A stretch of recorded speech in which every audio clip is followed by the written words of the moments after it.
And we are live with the legend TK Kirkland, guys. I'm excited for this one. Let's get into it. Let's go.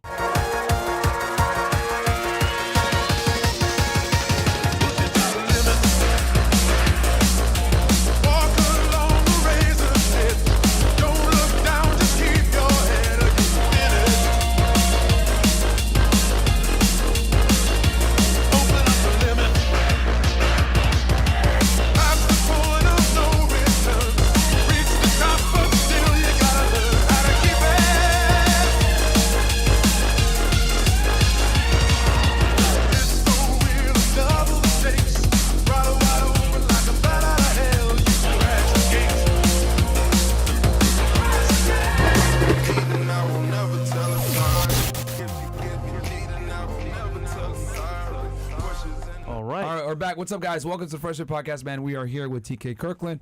Quick announcement, we get into the show, guys. Rumble.com/FreshFitCastleClub.tv. As you guys know, we got a live show April 26th, which actually I was just talking with TK about. There's a very good chance he's going to be there, guys. Absolutely. So y'all better get your goddamn tickets right now. Listen, we're bringing an all-star panel of guests, girls, for you guys live and show. We're going to be there, meet and greet, photos, everything. Yes. So stay tuned for it. So make sure to come in, guys. The tickets are affordable. It's April 26th. There's going to be a live event right here in Miami. TK will be there. We'll have Andrew Wilson there. We're going to bring a bunch of other people there as well.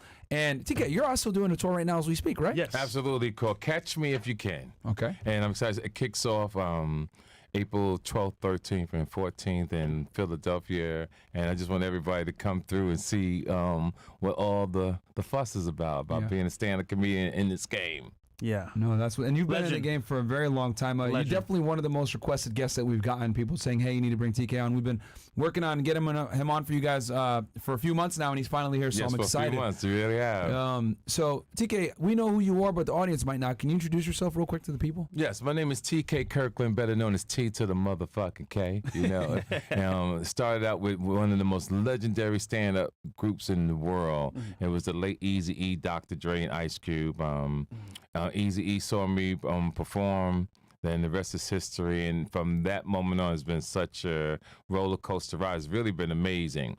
From NWA, I met with Jay-Z, and then from Jay-Z to Cash Money Millionaires, and from the Cash Money Millionaires, did Timbaland's first album. From Timbaland's first album, I did a guy named Lloyd's Player Diaries album. Lloyd from Murder Inc. Right. That's then dope. I went on tour with Ludacris for a while. Luda? Yeah, that's my man. Did a lot of things with my man Luke down here in Miami. Okay. Uncle You Luke. know, yeah, if you look at his one of his albums, I wrote a skit for him, and it was called Pussyologist, 2 levels higher than the gynecologist. So he still talks to me about that to this day. So, you know, I did my thing in the music industry and also did my thing in stand-up comedy, and it's like I'm being reborn in a sense, because you, Vlad, and all you young kids who have started the podcast game. Yeah. Because like I said, I've been around a long time. So all we had was David Letterman, Yeah. Arsenio Hall, Howard Stern. Howard Stern, Yeah. you know. Yeah. And Jay Leno. And you had to have an agent or knew somebody that knew those people.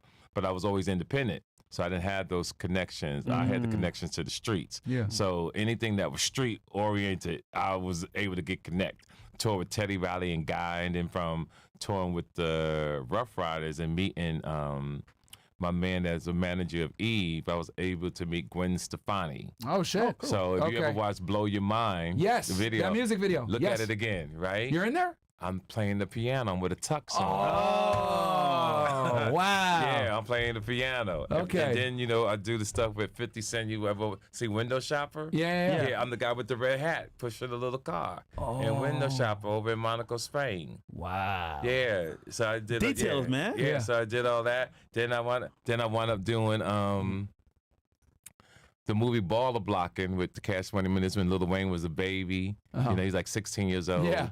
Juvenile, tour with them. And matter of fact, shout out to Baby and my man C. We working on something real big. Okay. You know, real big. And matter of Music-wise fact, or comedy-wise? Because you're in all realms of entertainment. So. it's going to be music, it's going to be comedy, but we've been working on it now for a few months. Matter of fact, I talked to Baby and his crew right before we came. Oh, wow. He didn't even know I was in Miami. They're in California. And shout out to Baby. When we drop this, it changes Game the changer. world. Yeah, it's a game changer. Out of everyone you've met, let's give 2 examples here. One in the music industry, one in the comedy industry. who was most impactful to your career, you would say? I think everybody. You know, that's why I started this thing called Who Raised You, right? A couple years ago. Who Raised You was really because the women I was dating, I felt like they were unprepared to be in the world, right? That's a nice way of putting it. That's the nicest so way, nice, bro. That's the nicest way I've ever heard a guy putting it together. That this girl's a fucking whore. This is wisdom. Yeah, Wisdom. Yeah, it's like who sent you? Who raised you? Because a man. This is my definition. Your children should not be sent into the world unless they were prepared to take care of their life and move like women and move like men. Yeah. So I actually said to the young lady, I'm like, who raised you? Because I need to meet your mother and father because she was so beautiful. Yeah. And I hate to see that. We have so many beautiful women on this planet that are not properly prepared for life. You know, let me ask you this. Yeah. And I'll ask this, but then I have so many questions about the entertainment stuff. You've been in the entertainment game for 40 years now, right? You're an OG. You're 64. Yes. Right, guys? Yes, he is 64, guys. So you've been around for a while. You could be my dad, bro. Yeah, absolutely. But he's in good shape, takes care of himself, so you guys can look like this too at 64. Really yeah, you can definitely pass in your 30s or 40s, man. Yes. So my question is, obviously you've been around for a bit. What is the biggest change that you've seen from back when you were in your teens to modern women today? What's the biggest societal trends that you've seen change? That's an interesting question. When I was growing up, the women were more natural. They actually curl ironed their hair. Yep. Their hair was like real hair. There was no such thing as weaves. There was no such thing as truly eyelashes. Your grandmother wore wigs back in the day, you know? The women who was growing up didn't wear wigs. Gotcha. And they were happy with their own bodies. Now, there's nothing to say anything's wrong with the female wanting to do something with a breast, wanting to do something with a body.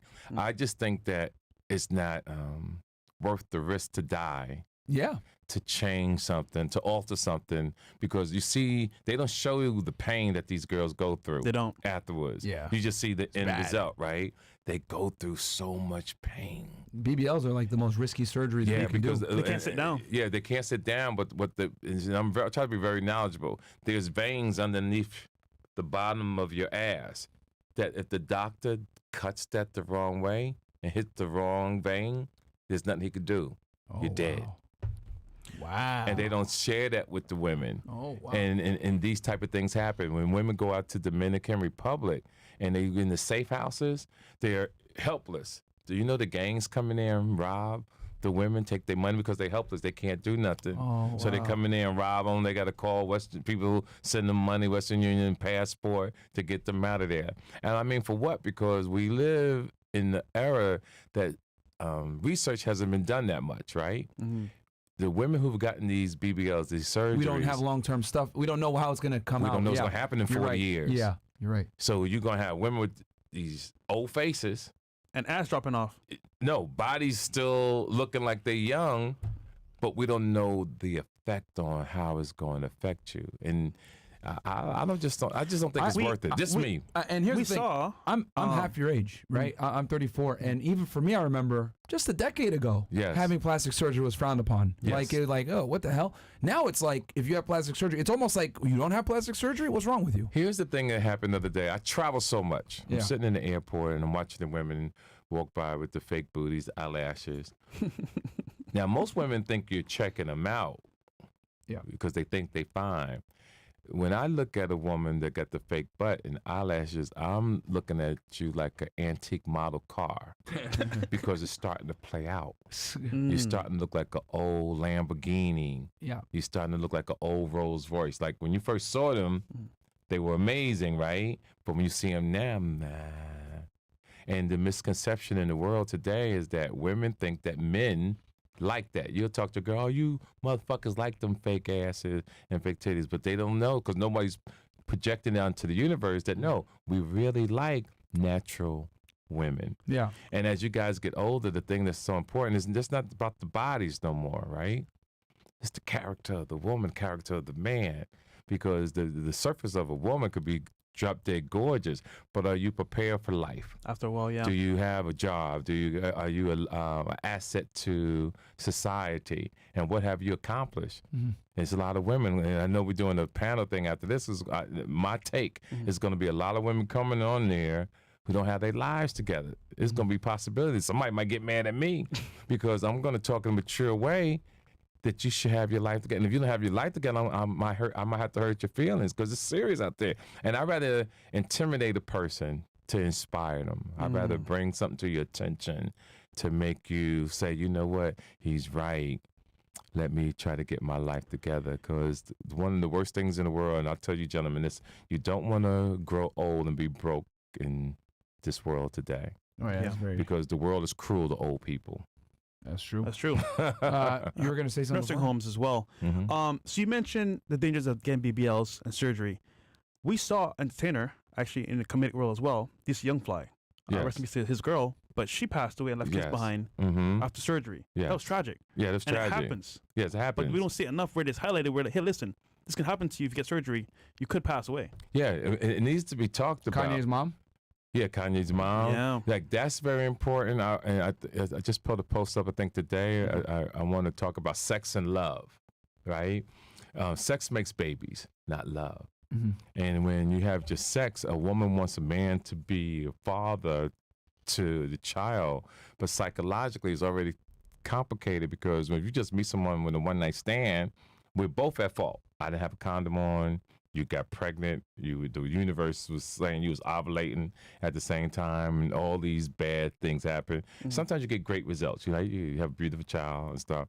But what we want to put into the universe is to get people to stop doing that, because it's a mental torture to a man to raise a child that he didn't really put love into his mother. I never met your mom. I never met your dad.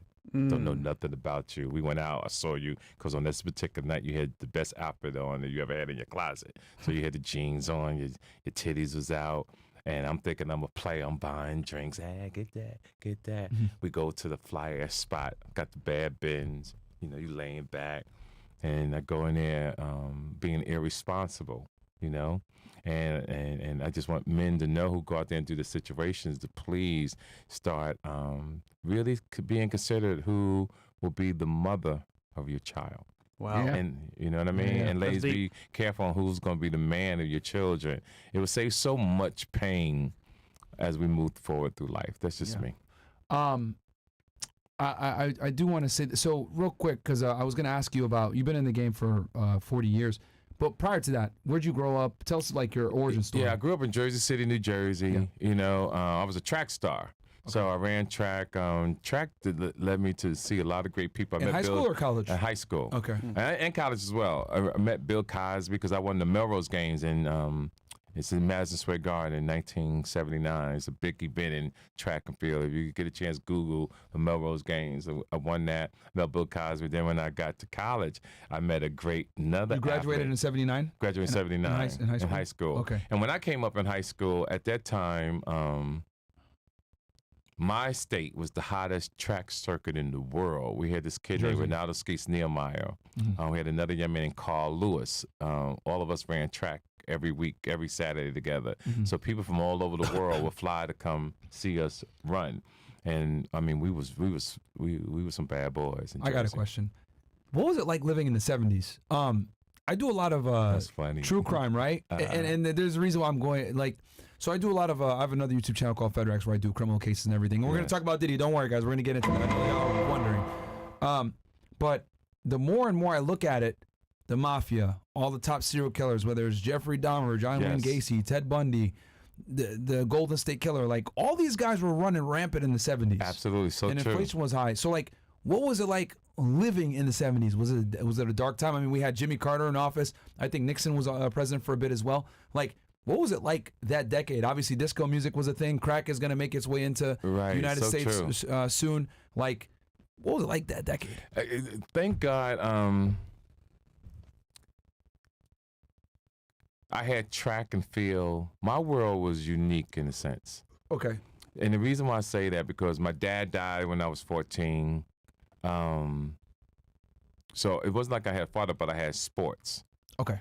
but I also was trying to dabble in the streets of life, right? Okay. You know, you see the hustlers.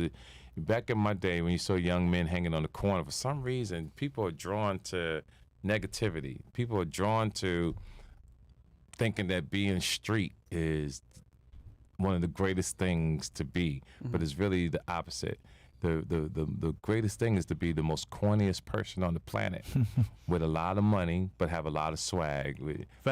Push a minivan and have a credit card and travel the world and be a good person. That's me all day, man. Yeah, and we have to push that more in life because the 70s is about hustling, right? People selling crack cocaine.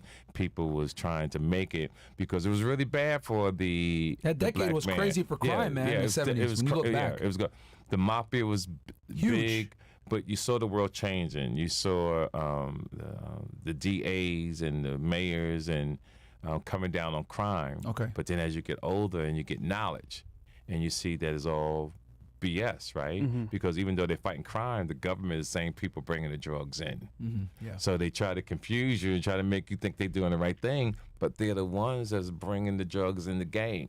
The thing that people have to understand, I talk about this in my stand-up, is that the government pimps the state pimps the city pimps the people. And who is making decisions to better your life? And they don't know what they're doing. I mean, we live in a world now that in order to make it, if you're homeless, you have to really go out of the country to become a Mexican or a migrant, to come back in as a migrant through the border in order to get a decent living, to get a place to live, to get shelter, because they're giving these people so much money. because they're giving them free housing. Right. I see what you mean. So, you're better off being an illegal alien. You better be an illegal alien to come back than to be here, because we don't take care of our own. Gotcha. And that's crazy to me. Yeah. And even when back in the 70s, they didn't take care of their own. Okay. And that's what we have wrong in this country. We have inflation was crazy too, right? Inflation was crazy back then. But somebody needs to come up with not a hiring freeze, a payment freeze on rent, cars, for people to survive. Do you know? I'm not that old, but I read. So here's a story. In the 50s, you can get a 4-bedroom home, 2-car garage for $4,959. Where? Your mortgage was $49 a month.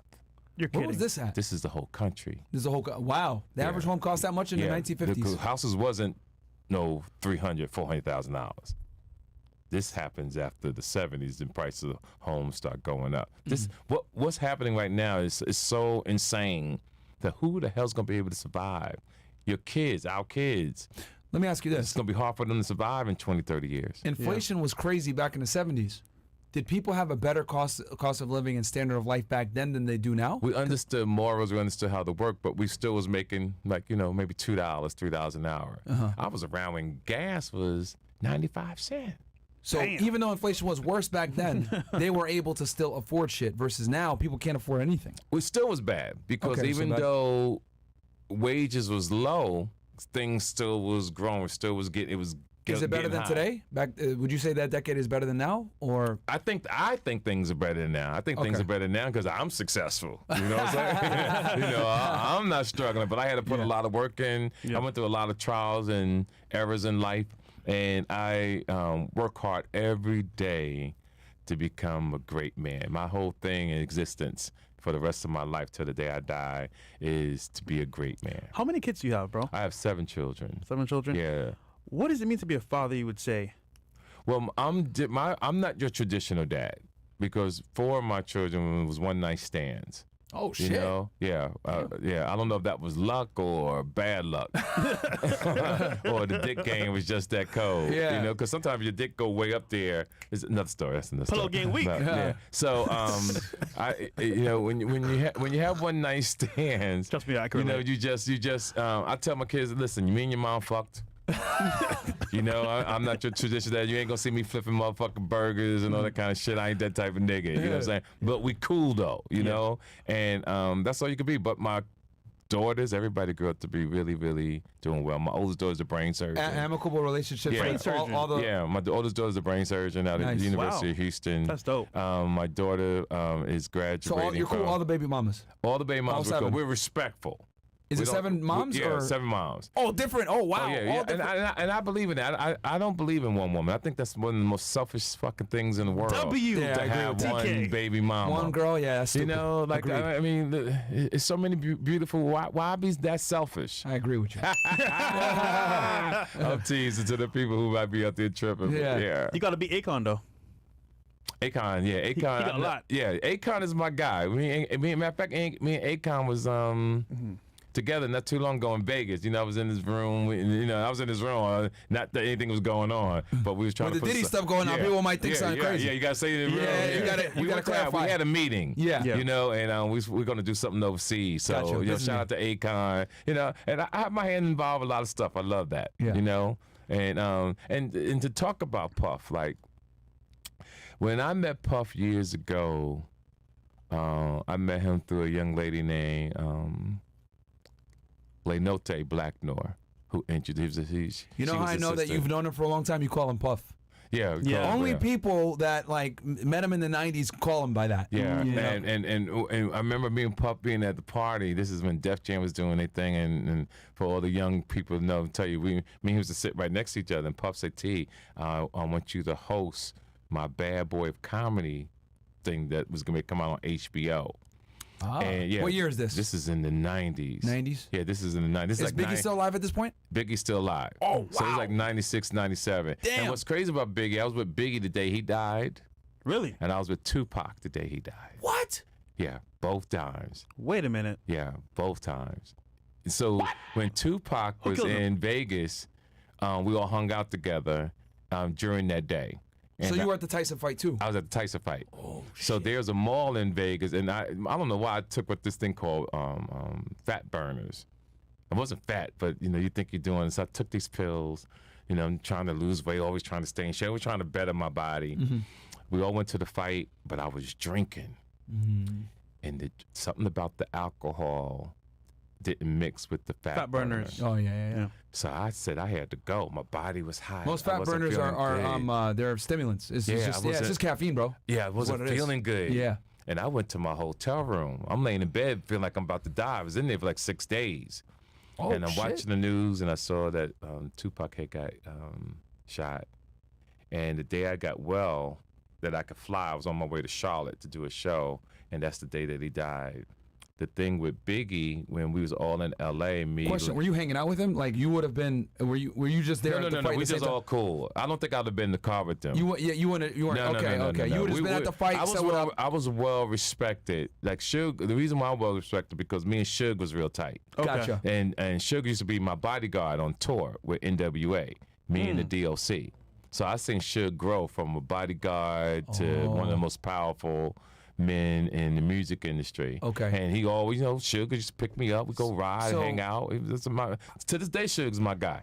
So hypothetically, like, let's say you didn't get sick. Do you think you would have been with that entourage that got involved in that fight? No, I made it to the party. The party, because they was on their way. This happened before they got to the party. So I was already there before they got there. And I got sick. Okay.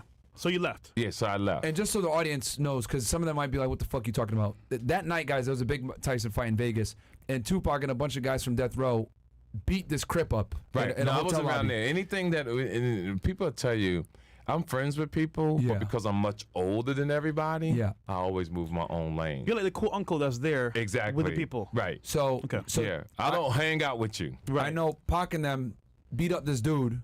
Yes, that they dude, did. Yeah. Orlando Anderson. Yes. Who was a Crip. Right. There was some beef. Like his people had stolen a chain from somebody from Death Row. They saw him at the casino and they beat his ass. It's on video. Then when they were getting ready, they went back to the hotel, changed, and they were going to go to a nightclub. Were you already there at that nightclub? Yeah, I was already at the nightclub. Okay, so they were going there, and you would have seen them if they had pulled up, but they didn't. They didn't make it. Because Pac got shot going to that nightclub. Because those guys went and got a gun and went looking for them, and they found them at the red light, and that's when they shot. Right, and the thing that I would love about young men If I had to look back on Tupac, understanding my life now, Tupac was. Let's make sure we could. Tupac wasn't about that thug life.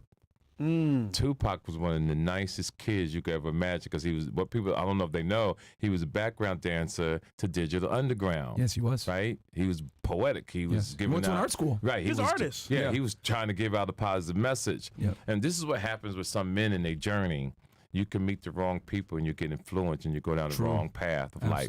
And then when Tupac went to jail, he was just looking for an OG to guide him. He was looking for help to guide him, to get him on the right track, and that didn't happen. And it led. Suge bailed him out, right? Suge bailed him out. And think about it. Suge bailed him out, and Tupac wasn't even out of jail a year, and he died. Wow. Oh, yeah, he died while he was on bond. Yeah, he was on bond. Yeah, he never even lived the whole year when he got in jail. Do you think that's why he had such extreme loyalty to Suge and Death Row? Because, like, Suge got him out of that situation, paid for his lawyers. See, I'm going to go deeper in life with you guys. See, I'm going to talk about the universe. Okay. See, some people get it. Sometimes the universe will send you to jail to get your life together. And you got to stay there to say, I'm going to get my life together. Like Malcolm X. Yeah, if you get out, you're going against the pattern of the universe. So it happened to my brother. He wound up dying when he got out because he didn't learn. Happened to Tupac. But in my lifetime, the only person that really got it was my guy out of Atlanta, the rapper that got the beautiful wife and got the baby. Gucci Mane? Gucci Mane. Oh, yeah. Gucci Mane. He went in fat as hell, drug addict, alcoholic, comes out fit as fuck. And he's married to Keisha Kior. Yeah, from Jamaica. Good example. He got it. Gucci Mane got it. He went to prison and became a better man to the point people said Gucci Mane was cloned. Yeah. But he went there and became a better That's such a good point. Because I remember his tweets used to be fucking crazy, bro. Before he went to jail, bro, he was showing up at restaurants with no shirt on, getting kicked out. He was always on drugs. He was always drunk and high and shit, and he was reckless, bro. Like, it was a very dark time. And I think jail saved him. He would have probably got killed if he never went to prison, bro. So that's what I'm trying to say. You got to understand the universe, and the universe will do certain things to you, and you really have to take advantage. And I always use these examples. I always talk about Whitney Houston. See, the universe will give you so much talent, and they'll warn you and say, "Hey, we gonna give you another shot." And if you don't understand it, the universe will say, "Listen, I've done what I can with you.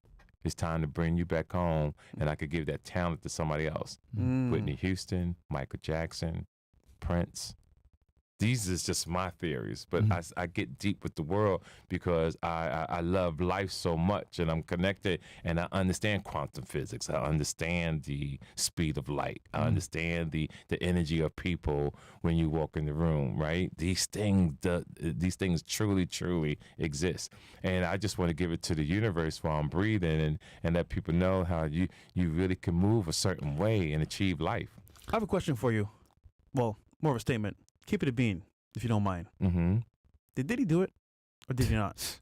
So here's the thing, and I've been saying to people already. There's been so many people talking about Puffy touched my ass, Puffy coming to the door naked.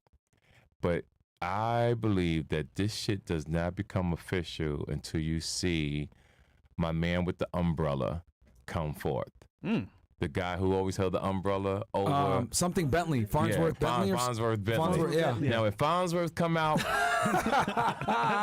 he used to be in all the music videos, bro. I don't care what nobody else says. Yeah, what the? Yeah. If Fonzie come out and he got on the interview with you guys, but he got the umbrella. And he's talking, he's telling you, believe him. Because he know everything that went down. But again. Do you believe Cassie? Cassie, did you read the indictment? The civil case, I did read it. Yeah, it was deep. It's you got to believe Too many details? Too many details. Okay. The thing about Puff, and I think Puff was getting ready to understand energy, but it was too late. Love. See, because when he was starting to give everybody their publishing, he was trying to do right. Because I know he felt this coming. I knew he knew something was coming. And to you guys, the world, let me tell you this very clearly. When you mess up one time on this planet, you got to do that much more good. You got to do that much more good to balance the energy on this planet. because if you keep doing bad, no matter what you do, you can't catch up to all the bad that you've given. It's coming back full circle. Yeah, so Puff's situation is when you hear all these people coming out with their information, it's so much, and I'm quite sure we ain't even got to the tip of it, right? Yeah. And when I look at him, Russell Simmons, these people who we was growing up, Bill Cosby, Weinstein. See, I came up with hustlers. I came up with men like Eric Von Zip, Frankie B, my nigga. I always talk about Haitian Jack. Like when we went out, we was leaders, not bosses. I always tell people all the time when I hear people say they a boss, that's just a title, right? That means you just a boss. You got to be a leader. Do you lead the people, right? Yeah. So we lead the people. So when we was growing up and having a little bit of money, we took care of women. We made sure we put women on the right projective in life to achieve, because that's what men are for. You're supposed to make a woman better. If you can't make a woman better within 6-7 months to a year, then you gotta let her go and let it pass off to somebody else that can better her life. But most men, you guys in your age group, y'all destroy women. You take from them. You get as much as you can from them, and then you tell her she ain't shit, and then she's affected for the rest of her life. And I meet these people. So now instead of me trying to have a good time with them, I got to be a motivational speaker. I got to be a Captain Saber. I got to be a therapist, right? to get this woman back on track. Because the men I hear today haven't had OGs like me to give them game. Yeah. They're thinking every woman is horrible. But I'm not saying you treat every woman good, but you have enough wisdom on this planet to know which woman has the character of what you want. You can't do that to everybody, right? Yeah, right. Sure. But if you know character, you're like, oh, I can rock with her. She's sweet. She got a life together. Let me do right by her. And that's what we have to start putting out in the universe instead of this nonsense and this confusion, to see that men was putting pills in a woman's drink. I'm like, what, your vocabulary ain't cold? There's a thing called sapiosexual, right? Yeah. That you seduce a woman by her mind because of conversation. You don't have to put stuff in women's drinks to get them to do what you want to do. If your conversation's so cold, that is the Molly. Yeah. If your swag's so cold, that is the swag, right? Yeah. You know, I teach guys, and they call me Simps on Facebook and Instagram, you know, because nobody's taught them the game. I always say when you go out and you're at a club and you're talking to a young lady and you're taking up her time, you buy her a drink. Say, excuse me, sister, what you drinking? You buy her a drink. You ain't got to stay there with her. You buy her a drink, and you're going about your business. If you're walking down the street with a young lady, you walk on the outside of the curve. So if cars are driving by, it shows that you're protecting the woman. These young motherfuckers are saying, let that bitch get hit by a car. I tell guys, when you get on the plane, you're taking a trip. You're supposed to let the woman sit by the window, and you sit on the outside to protect her. They call me a simp. Talk about, yo, I pay for a ticket too. I want to look out the window. I think the reason why they would say that is because, like, in your generation, like, women were actually women, right? They were feminine, they were docile. You would get that masculine energy to protect and provide and give that chivalry. Yes. But I would say, like, in today's day and age, with the way so many women are, how entitled they are, how masculine they are, etc., a lot of guys look at her like, she acts like a dude. Why am I even gonna, that is so true too, do something for her? So I see your perspective, but I also see the modern perspective, and I think it's because the gender lines are so blurred now that guys don't know that they need to be a man all the time, even if the chick is masculine. But that's why I was saying to you, right? So because I'm going to say something to you because you're my friend now. Okay. I want you to listen to comprehend. Not listen to reply. Okay. That's why I say character, know who to do it for. Of course. Right? Yep. Because there are women like that, but you don't do that for that woman. I agree. But if you see an opening that you can give that person knowledge, you say, you know what? May I make a suggestion?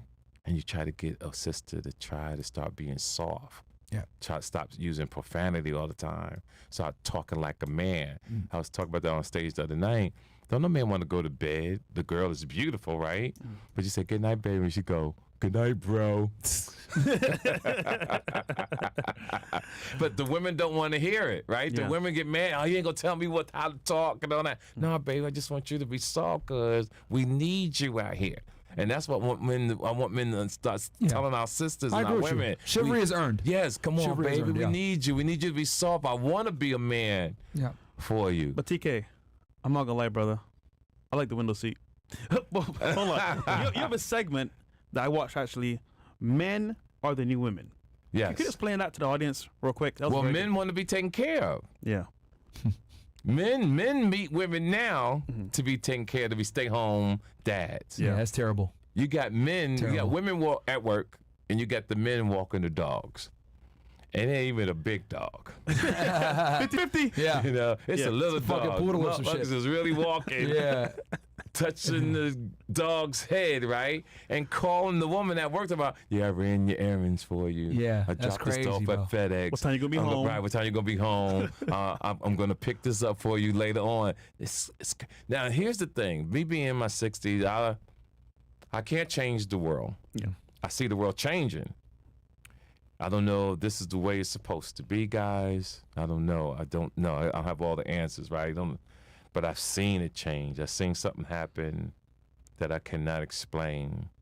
And it doesn't look good on so many levels. It's bad. It's bad. Real bad. I got a Being question. honest, it's bad. Going back to the puffy thing, right? Obviously, it's all over the news, etc. The one thing that's really, and I want to get your take on this, that's really interesting to me is like no one has come out to his defense in the industry. Like nobody. Like I remember when Michael Jackson got accused. People think you're supposed to come to defense, but that's not the way the world works. No? Nah. But people came out when Michael got accused, when Michael Jackson got accused, even when R. Kelly got accused, people came in and said these girls are lying. Blah, Kobe blah, blah. too. Like Kobe, of course, yeah. But no one said anything for Diddy, which is weird to me. Some people are saying that Puffy didn't do it. But here's the thing about being a man. I've heard it. I've seen a couple things. Here's the thing about being a man. When you catch a case, you're on your own. Yeah. This is law. Yeah. This is law. We live in a world today, once it's out, you're guilty anyway. Yeah, unfortunately. Social media. Yeah. You're done. News. You're done. So even if somebody came to your rescue, it's not going to help any. A man, when he gets in trouble, I've learned this the hard way. Because I did all my shit in the 90s before social media. Yeah. Thank God. Yeah. You got to be a man. And you deal with it. You handle it like a man. And you let the chips fall as they may. And then once it's all over, you go through life and face your issues head on like a man. And the things that you've done, you accept it, and you go about your business, and then you change. So if Puffy beats this thing, move on with your life, stay focused as a man, raise your children, and we live in a world that after 3 weeks, a month, a year, nobody will give. Yeah, they forget. Nobody cares. Nobody cares. Let me ask you this: have you ever been to any of the parties, or?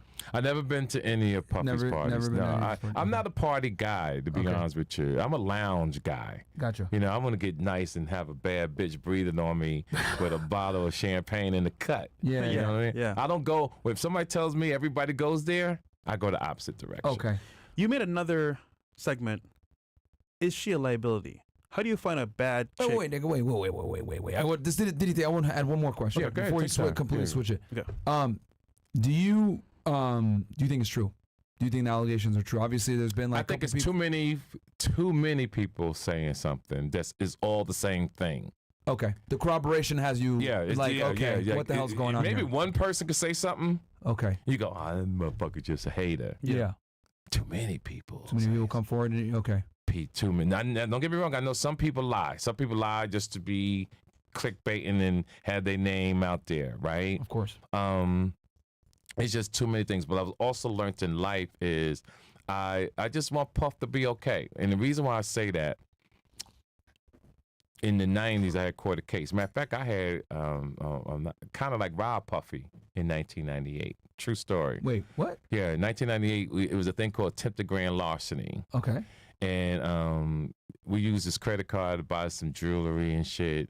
You know, no, true story. Oh shit. And well, you knew him since what, like 95 or something? You said you knew him Puff before when he first got started. I mean, Puff and I was cool. I mean, Puff, you know, Puff was like T to the motherfucking K, but I never hung out with him at parties. I just wasn't a partying kind of guy. Gotcha. Yeah, okay. that's just to me. And I did some wrong stuff. My cousin Lawrence Cates, I love him. We still tight to this day. I had my whole family involved, and one thing led to another.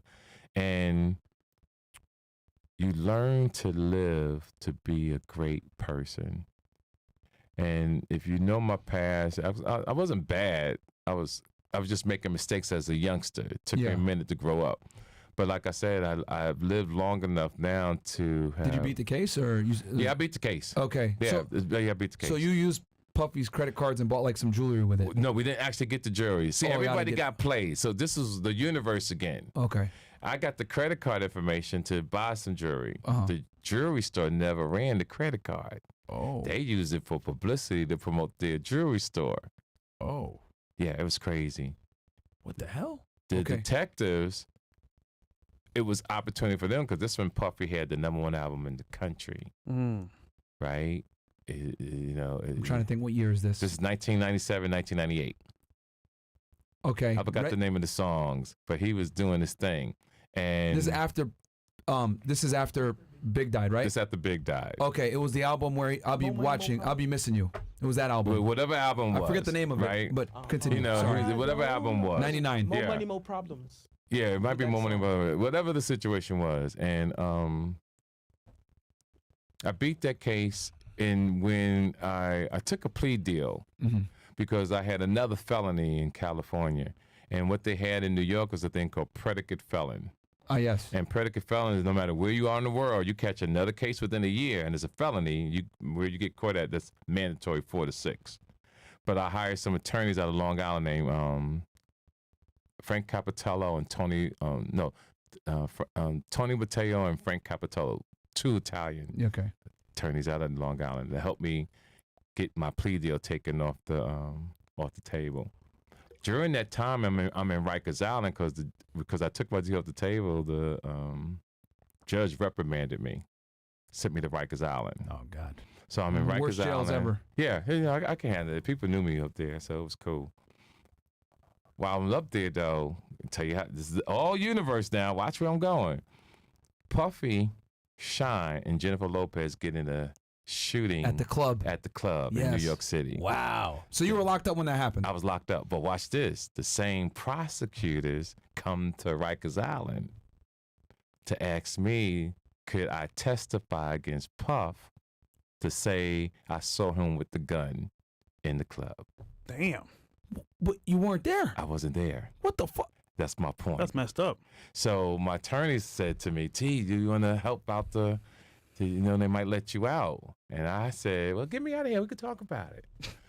So they came up a couple of days with the cars and shit and, took me back down to the Tombs. The Tombs is in Manhattan, one set of in Manhattan. Okay, so it's another jail that's an offshoot of Rikers where they transport you for court and shit. Yeah. So they took me back downtown. Gotcha. So 3 days we was going to the club and you got to read between the lines, and they was pretty much saying, you were standing here, and I'm like, I was standing here, but they want you, they can't tell you. You have to read between the lines. But during that time, I was eating pizza and sandwiches. I was playing them the whole time. I was like, I can't remember. I'm hungry. I need to eat. I'm doing all that. Yeah. So they take me back to Rikers. And I think a week later or something, they came to ask me, was I going to testify against Puff? And I was like, nah, I'm good. Yeah, I'm good. Because I'm not that kind of dude. You know what I'm saying? And, did he testify against you to get you jammed up? He was coming to testify against me. He was going to testify against you for that credit card thing. He sure was. I swear to God, he was coming. My attorneys told me. If you had went to trial, he would have taken a stand against you. He was going to take the stand and go against me. Yes, they told me that. They said Puff is coming to testify against you. Wow. He sure was. But did he feel betrayed or something? Because y'all were cool, right? We was cool. And here's the thing about a man. I was wrong.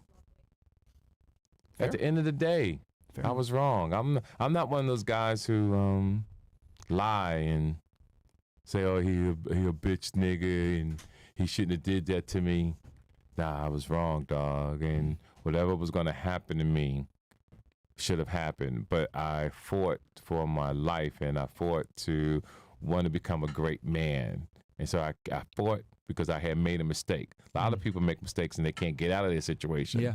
It just so happened I had money. Even though I was crazy, I still was rich. Okay. So I was still doing things, and I was able to get Good lawyers. Good lawyers. Because that's what it comes down to. Yeah, if you ain't got good lawyers, dog, you done. You done. So I was able to pay for my attorneys. I did right.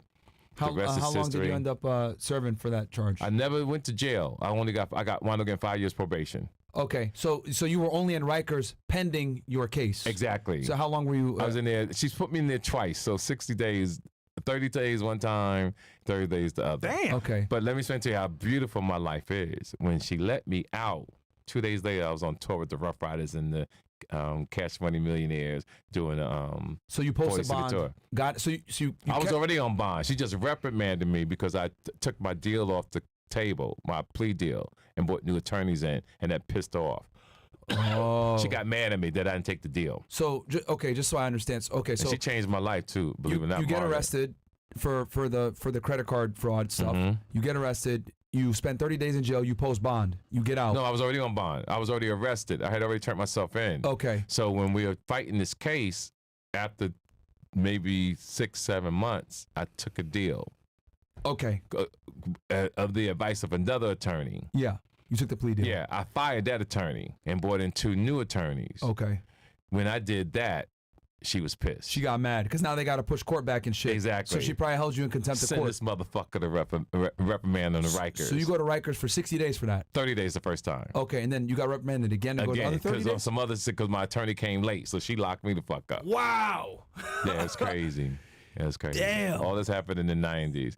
But I tell these stories not to be a gangster. I tell these stories so men can make better choices with their life and women, because at the end of the day, I promise you it's not worth it. Yeah. I hate that I went through all this shit because it embarrassed my mother. So when you talk about Puff,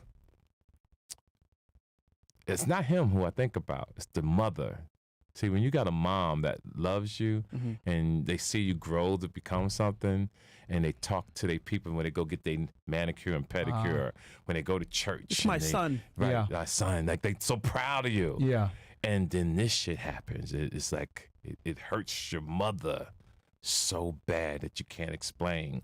My mom, when this happened, didn't go to church for 6 months. It's shameful. Yeah, didn't go get. Yeah, because they're gonna ask you. They're gonna ask her about how's TK doing, and then what's she gonna say? He's on Rikers Island. And then depending on how strong your mother is, and all mothers, no matter they strong, but they still bad. My stuff is small. Yeah. Compared to sexual assault. Yeah. My stuff is small compared to rape and putting mollies and lacing women's drinks with stuff to seduce them and take advantage of them.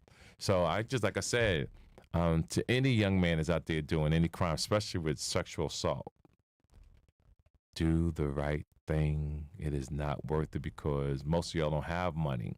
Think about football players who get caught up in situations. The girl say that I got raped and he don't have the proper attorney and whatever, and your whole career as a football star or basketball star or swimmer gets thrown away because of one night that you made a bad choice. Or girls can lie on you too. Oh, girls can lie. A lot of Me Too bullshit going on. That's so true. That they can lie on you, and you just got. When I see young men in sports in their 20s, I always say stay single. Yeah. Stay single. Date as much as you can, but don't put your life in jeopardy that someone can take your life away. Yeah.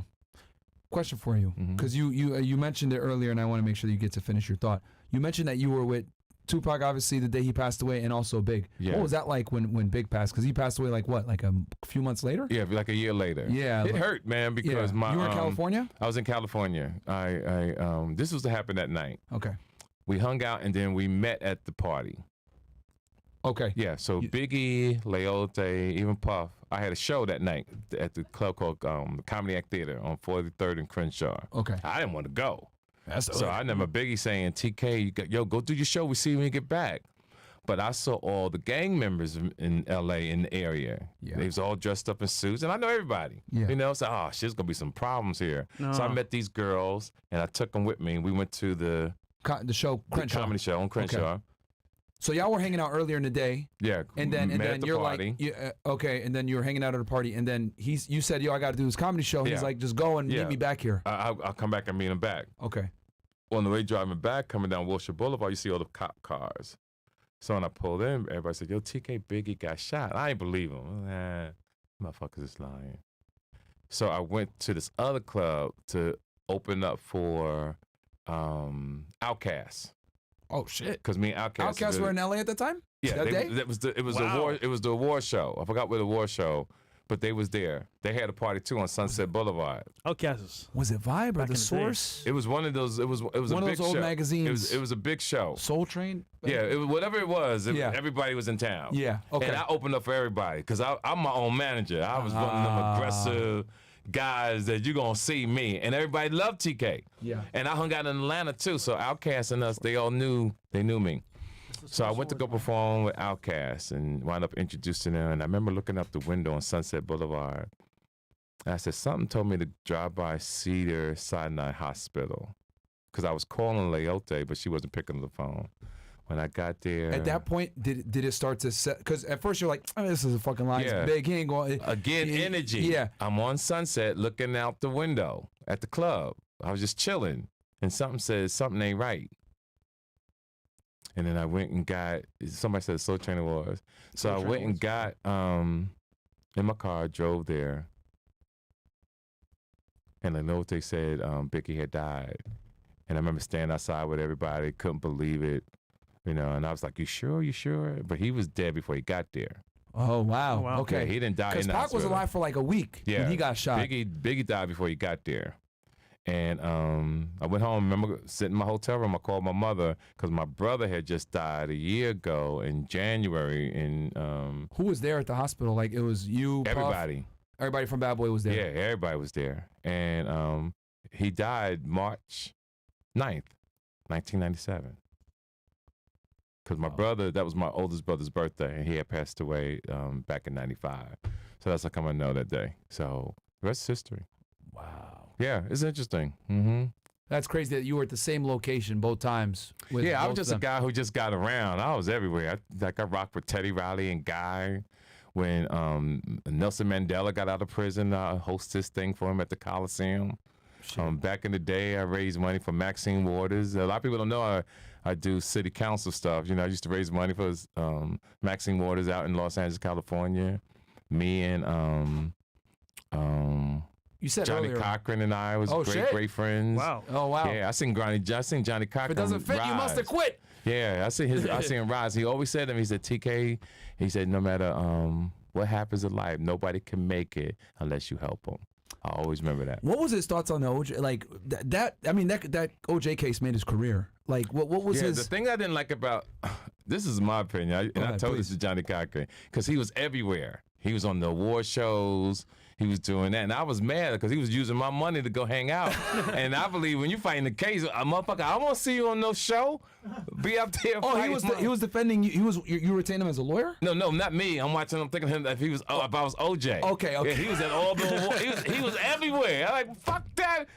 Be in the house to get me the fuck out of here. That's how I felt with that. But obviously he had that power team, man. Yeah, like bro, like that. He had a crew. What they pulled off was, I to this day, I don't think there's ever been a trial that's been more publicized than the OJ Simpson trial. And the reason why it was so fucking crazy is because it was in the 90s, before social media, before the explosion of smartphones. Yes. That case was everywhere. You couldn't escape. I think it took almost a year for them to go through the trial. They did their thing. Incredible. Yeah.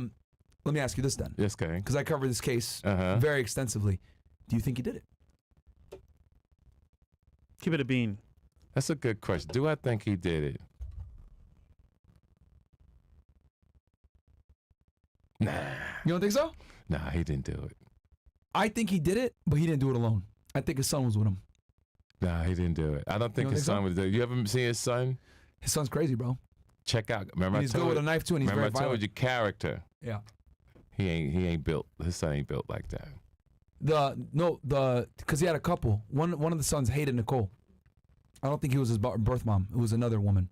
Okay. One of the sons absolutely hated Nicole, and he had it's an interesting issues. case to really find out, but we really don't know. Yeah, I of always course. say, just like when they say, is Puffy gay? If anybody asks anybody gay. And here's my philosophy on life. Yeah.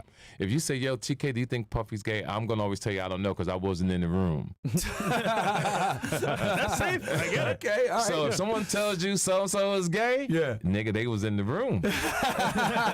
I like it. They was in the room. The only reason, and then we could, the only reason, because I've looked at theories and all that other stuff. In Nicole Simpson's hands, right? She had African American hair fibers on her nails. Okay. However, it wasn't OJ's. It was an unidentified African American male.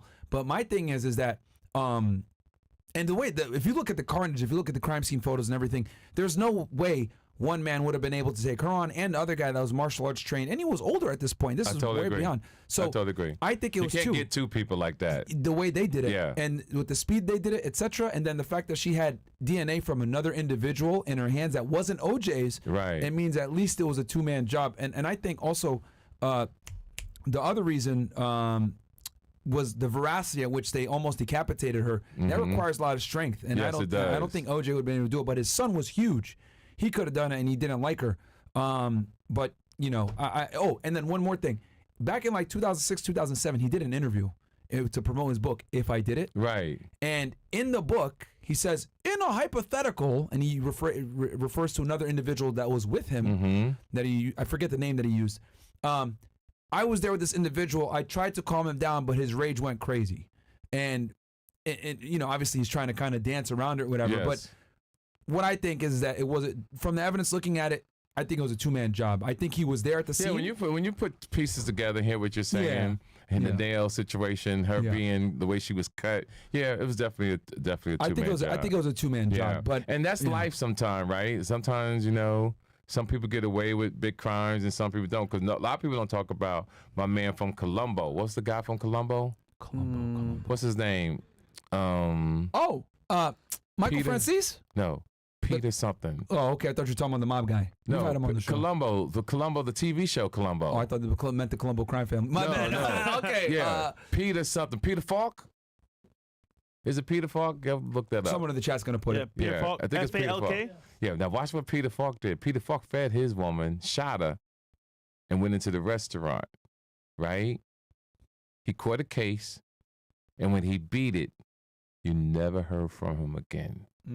My point that I'm making, what made OJ's situation horrible, OJ stayed in the spotlight. You did. He didn't want to disappear. Yeah. You beat a big trial like that, you're supposed to disappear. To this day, he parties in Vegas still. Yeah. I see him, and he be around a bunch of blondies. White girls. Yes. Michael Sartain's in Vegas. He said, I see him every week, and a bunch of white girls always go up to him and say, can I get a picture? Yep, I see him all the time in Vegas. I see him all the time in Vegas. But my point that I'm making, guys, it goes back again, shows you how character, people don't respect character.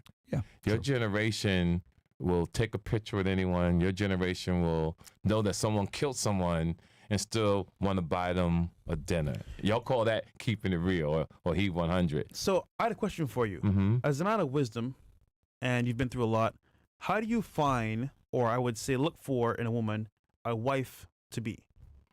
Well, I'm not getting married, so I don't believe in marriage. Or main girl. Agreed. I don't main girl situation. It's my thing about life is I'm so happy that I don't want no one to destroy my peace of mind. See, when you guys are gonna have girlfriends, and some of your situations gonna work out, and in some are not.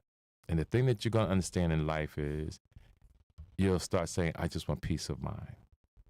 And once you get it, you never want to let it go. Fair enough. For no one. People will tell you in a minute, you're going to die alone. But you're going to die alone anyway. That's true. unless you commit suicide, you got everybody in the car and you're just gonna drive off the road on some Stan Eminem shit. But that's why I would say take care of your health. Yeah. Eat good. Have everything in order. Your insurance policies, your trusts, all that kind of stuff.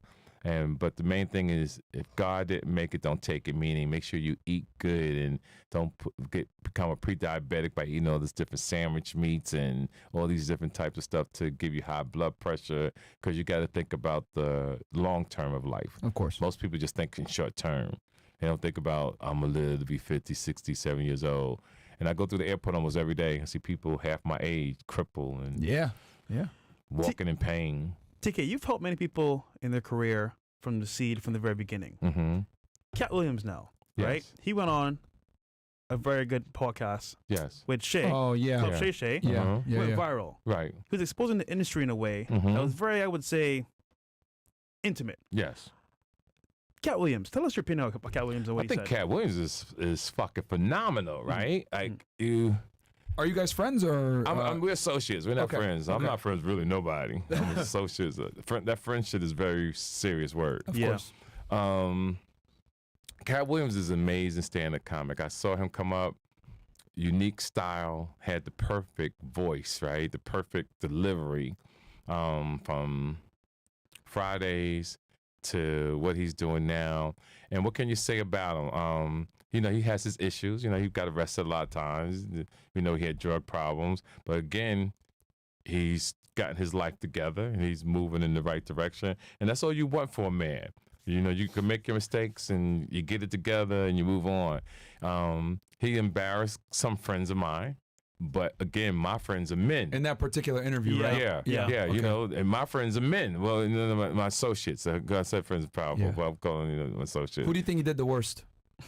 I think he did all the worst. Everybody got it. Yeah, okay. And but if you're a hustler, you found the way to win. See, when all this stuff happens, that's how I get my interviews, my other interviews. So now I'm getting extra money, like, you know, because people want to know what TK thinks about it. So it was he put a few thousand in my pocket for it because of what he did. Because everybody reached out to TK. TK, what you think? So shout out to Cat. I truly wish him the best, and you know that's his truth. If he feels that those things happen, I wasn't there. I don't know what's going on. I just live my life and I just do my thing and try to be a great man and want to see my grandchildren and my daughters and my sons. I got a question. And you mentioned this earlier, so I'm just coming back to it. I didn't want to interrupt you earlier. You mentioned that you got your start with Eazy-E. Can you take us through how you met him and how that relationship? Yeah, that's a good question because I love everything about Compton. Everything about Compton. Yeah. And believe it or not, my whole life started in entertainment because I met Keenan Ivory Wayans. From Keenan Ivory Wayans, I met Charlie Murphy and Eddie Murphy. Oh shit. From hanging with Eddie Murphy and Charlie Murphy, I met New Edition. Okay. So I started touring with New Edition when they were kids. When Bobby Brown left New Edition. This is what year now, just so the audience kind of understands? This is in the 80s. This is the 80s now. Yeah, this is like 83, 84. Eddie Murphy was in his later prime. than that. It's like 80, 86, 87. Okay. Oh. Yeah.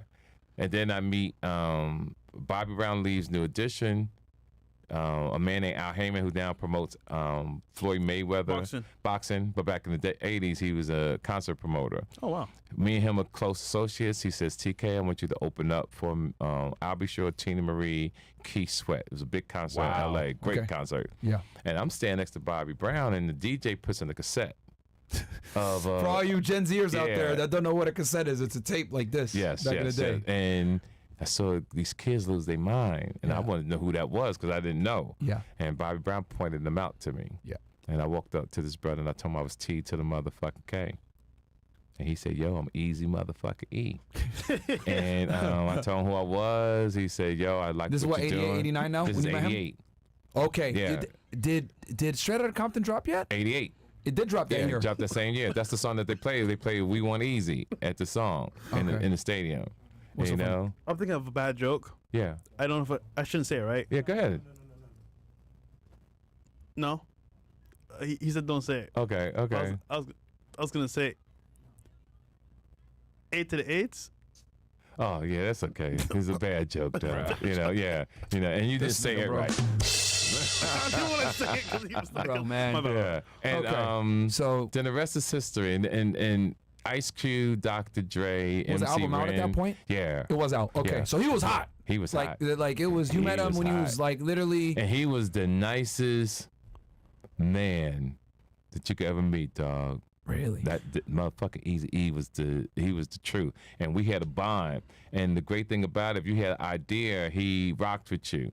And what Eazy-E did was, I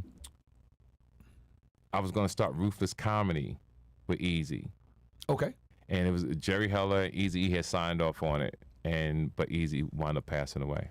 Question for you. You mentioned earlier that you're really cool with Suge, Yes. but obviously Eazy-E and him had serious Yeah, problems. I was friends with everybody. Okay. Yeah, it wasn't like I was one-sided with anybody. Okay. I rocked with So they didn't everybody. like look at you crazy. Like they didn't like Suge didn't have an issue with you being No, cool I was with my own Eazy. man. Everybody knew I was my own Okay, man. all Yeah, right. I was my own They man. didn't have a problem with it. Yeah. Because one thing I noticed when I was in LA, and it's one of the big reasons why I don't like going there, is that gang culture is so prevalent there. Yes, it's like it if you is. don't align, especially if you're black, right? Let's just keep it 1,000. If you're a nigga and you're in LA Mm-hmm. and you don't align yourself with one side for protection to some degree, you're going to be getting robbed. It's worse now. I don't know what it was like in the 90s. Please correct me if I'm wrong here. Yeah. But if you don't have somebody that vouches for you and so you don't get robbed all over the place, it's crazy. It's run. LA is run by gang culture. Yeah, the thing about LA is it's a unique place. Very unique. It's very unique.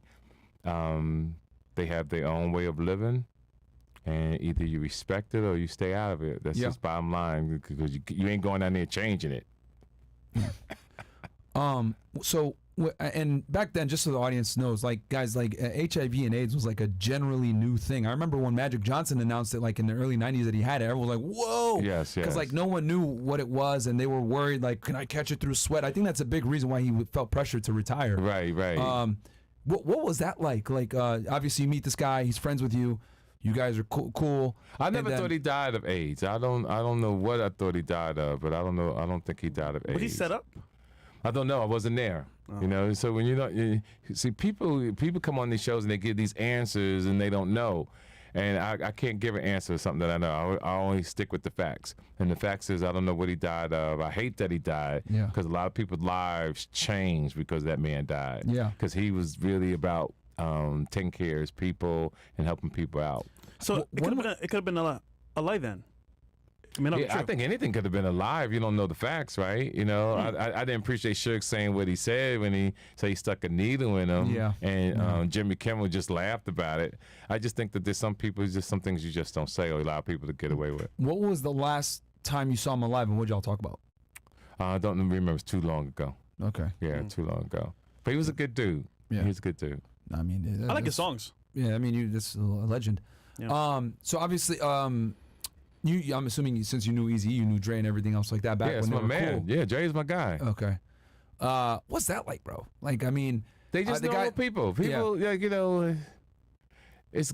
I mean, I seen them when they was driving Suzuki Jeeps in a 190 Benz. This is the sidekicks was out. Yeah. So to see Dr. Dre's growth, man, is phenomenal. Yeah. Like it really is. To again, Beats by Dre, he had his issues Eminem. too, his private issues, right? Like everybody had their problems. You have to grow from him and become a great man. He looked like he's at peace, and he's become a great man, and those things are good. His wife though, man, goddamn, like she got a fucking bag off of that, man. Like A lot of women get bags off their situations. Yeah. in marriage, Is that why you don't want to get married?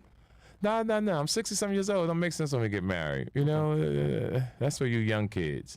Nah, that's, that's smart though. That's smart. Yeah, these are young kids. I'm OG. I bring women over to my apartment in assisted living. And have them sign it at the front desk. We go out in the morning, go get protein shakes and shit, and sit there and feed the birds. Real player shit. Yeah, smooth stuff. Okay. Back when we was young, you buy girls cars. I buy my whole scooters now. I like the razors. The razors. Yeah, I get scooters. I Remember those get fucking you a things? scooter. God damn. I really like the setup that you guys got. Yeah, how you got the questions here, and we could really see it. And I know some people write some dumb stuff, and I like how we smart enough to overlook you. Oh yeah, there's always good. you They ignorant talk shit about us asses. too, bro. Yeah. you old ignorant asses. But I love it though. It's cool. It's cool. Yeah. I'll read some of these chats real quick. Yeah. So Mr. Mr. Ransom says, caught my VIP ticket for the live event later this month. Can't wait to meet y'all and prove the doubters wrong about my voice. Also, I forgot to ask on Friday, did you guys start YouTube automation channels? How's the progress so far? Coming soon. Yeah. Venom goes, as a man, imagine going to a Diddy party and finding out you are one of the hosts. What the fuck? Ransom goes, caught my VIP ticket for the live later this month. Oh, no, I read that one. Sorry. Okay. Caper. It was Beretta. That's from Caper. I think that's for earlier conversation. Yeah. Earlier. Yeah. What else? That's it. Okay. Cool. Did you have another question? Or? Actually, I'm ready for the girls. Yeah, we do. No, I'm ready to promote my show one more time. Yeah, go for it, bro. Let's go. Yeah, so ladies and gentlemen, listen, get your tickets to my tour, Catch Me If You Can. Just go to livenation.com. I'm coming to every city. If you don't see your city up there yet, I promise you we are coming. Miami? We're coming to Miami for sure. Yeah, Miami's not up there yet. And the reason why it's not up there yet, because the big boys who does my routing are putting together the Netflix comedy special thing in Los Angeles, California. Okay. The Netflix Comedy Fest.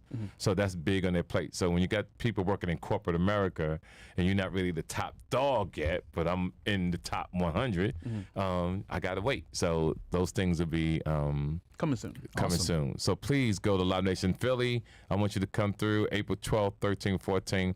We also celebrate my birthday this Wednesday, April 3rd. So if you're in Miami, make sure you come through. I'm going to do my boy Noriega on the 3rd. So I'm down here. Okay. Shout out to Drink Champs. So we about to do our thing down there too. Nice. Wow. Yeah, You gotta come through. Yeah, come through. Yeah. I'm gonna have a big cake and all that kind of stuff, and we're gonna do our thing. That's what's up, man. We'll support.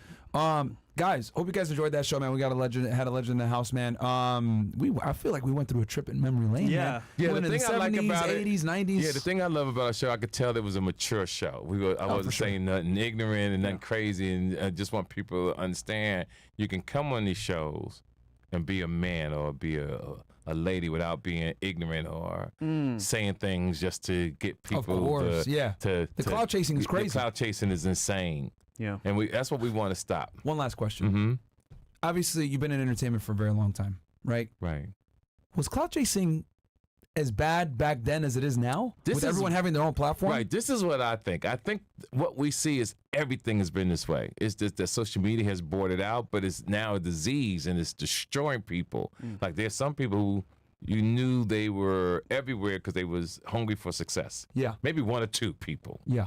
Now everybody was trying to get it. Yeah. Even when women are taking their pictures by themselves and they post it, you're looking for clout chasing. You're looking for someone to acknowledge you, to say that you're beautiful, to say that you're cute. And then if that person goes in your DM, all of a sudden he's thirsty or he's confusing, but you were bait. You lured that person in to do is like setting a guy up for crime. You know, you put some money there, walk away, but if he takes it, you're going to lock him up. Yeah. I love asking OGs this question. You lived in a world, in your adult life, by the way, where there was no social media. Absolutely. At all. I see Not it even all cell change. phones. Yep, so true. Do you think social media has destroyed society? Oh, yes, absolutely. Okay. Done. I mean, think about it. Let's start with the kids. Depression went up over 1,000% since 2006. Yeah. This is a study out. Yeah, you're right. Depression. You got kids, they can't even do stuff around the house because they're like, I'm depressed. And you go, what the fuck you depressed about? Like, you ain't at war. You got a house over your head and you're eating good. You got everything. But they will say that they're depressed. Yeah. And I tell people, and I had this on my program on my Instagram not too long ago, I think most people are programmed to think they're depressed. I agree with you. That you're I agree. depressed. It's not real. We go a step further. We say it's not real. Yeah. But I over think, nothing. Yeah. I think people say it and you hear people say depression is real, but I truly believe that if your ass got up and worked out every day, if you stay constantly busy every day, that you would not have time to think about depression. But if you've been watching TV the majority of your life, if you're watching this phone. Jerking off. Yeah, all you're day. watching this phone and you start seeing depressed, you are programmed, you was influenced to think that way. Because some people are like, I'm at this fucking job and I'm depressed. Yep. No, young lady, you was programmed to think that you was depressed. Yep. And people don't need to understand that. And let me use an example. In my era, nobody really talked about the press. Yeah. Remember when they used to call it a shrink? I mean, I you know, at least when I was growing up, like if you went to a shrink, they'd make fun of you. Yes. You know, I don't know if that yeah, but I mean, think about it. In my era, I swear to God, you never heard that shit. You never heard motherfucking nigga, goddamn, I ain't going to work. I got therapy. I'm depressed, bro. I never heard of that in my life till the last 20, 25 years. Yeah. Wow. Motherfuckers is depressed. This is a new thing to me. Epidemic. What is... And man, sometimes I wish I could go back to the 90s and live in the 90s as an adult and kind of see what life was like. What is the biggest contrast difference between back then being an adult, right, and like going through life versus today? Back then, you want to talk to somebody, you had to call us. You had beeper or go on a a pay phone, right. Versus now, you're just using a phone and text messaging or whatever. We knew how to talk to people. Now you guys talk everything through text. And I always tell people if they ask me for something, you got to call me like a man or a woman, because I call it passive aggressive. You ask me for something, gotcha. You don't want to hear the answer, so you playing it safe. But you got to hear my voice. Okay. You got to talk to me. We gonna talk. Like, you ain't gonna just text me what you want and ain't gonna hear my voice. And that's what social media is. I was in Detroit. I remember with us, like, you wanted to jump on the phone and talk to us. I remember that. I remember that. Right. Yeah, you didn't want to go back and forth on text. Like, hey, can we just set up a call? And I was like, yeah, sure. Yeah, remember that, right? Yeah, I remember that. I ain't doing all this fucking texting. Yeah. So I saw, I was in the green room, like in your guys' room, in Detroit, and they were talking about creating a class to get children to learn how to communicate with each other. Wow. Exactly. Crazy world, man. I couldn't believe, when I saw that, I couldn't believe what I was watching. Only getting worse, too. It's only getting worse. AI. Even my daughter, who's beautiful, she'll say, Dad, men don't come up and talk. Because I raised my kids a certain way. Yeah.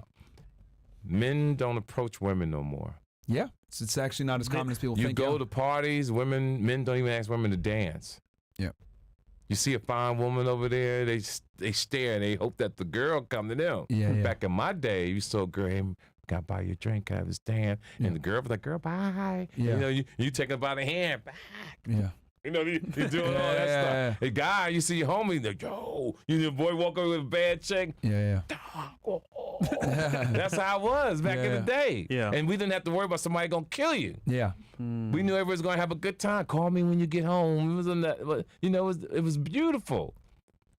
It's just changed, man. Do you notice like a big difference when you talk to someone that was born in maybe, let's say, the year 2000 versus talking to someone that was born in the year 1980? Now, when you explain the difference, what do you mean? Like, for example, someone that was born in like 2000, and I've noticed this with talking with like younger people, because I was like the last generation, right? I was born in 90, right? So like I didn't get social media and stuff like that till I was already an adult. So thank God I grew up without that bullshit. Yes. So I was able to still understand that it's important to have the spoken word and talk to people. Right. But when I talk to people born in 2000, like these 20-year-olds, etc., people born after that, I'm like, wow, like you have a real issue with being able to communicate effectively and be able to convey yourself in a way that I'm able to understand you. Like they just can't. I don't know what it is. They argue more, and they see some people when they yell and argue, they think that they're right. Yeah. But that doesn't always work. Yeah. And the goal of delivering the message is to make sure that you take the time to make sure that the person who's listening truly understands what you're saying so you can truly comprehend. Yeah. And if you can't deliver what you're trying to say to me, there's no way I'm going to understand what you're talking about. Fair enough. So you stay away. That's why when I do meet women, instantly, I ask them their age. I know who to stay away from and who not to. 20 and 23-year-olds don't have their life together. They're searching. 30-something years old, they're almost getting their life together, but they still out here still trying to do their thing. 40-year-old women, depending on what their journeys were, is still trying. They probably had baby daddy drama, still trying to get their life together, got their lives together, because they did make mistakes having babies, and they're still trying to get it, but they still have the early 30s in them. But then there's a gift and a curse, because if a girl don't take care of herself and she looks old as she gets 50, you don't really want to rock her because you made money, you're successful. You want a woman that took care of herself. But most women won't take care of themselves. Yeah. So then you go a little younger because this girl looks attractive. Man, she fine. I want to be with someone that excites me. So it's all confusion out here. You have no idea which way to go. So it's hit and miss, hit and miss. And I just wish you guys the best. What's left out here? That's all I'm going to say. I wish y'all the best. Guys, he is TK Kirkland, man. Make sure to go ahead and check out his tours, man. He's going to be for starting in April 12th, you said, right? April 12th, 13th, and 14th. The Punchline. Go to Live Nation today. It's going to be a sold-out event. I'm truly excited. And, guys, listen to me. It took us almost a year to get here. But we did it. We're going to be back, on the 26th? Yeah, and you'll be back in Miami with us at our live event on the 26th, guys. Yep. So make sure to come in. I'm looking forward to that. Check them out, man. We'll catch you guys back here with some lovely ladies, man. Right now. Chris, call it? 10:45. 10:45. So roughly in an hour, guys, we're going to start. We'll try to get it started sooner. Yep. But we love y'all. We'll be back with TK and some girls. Peace. I ran so far away.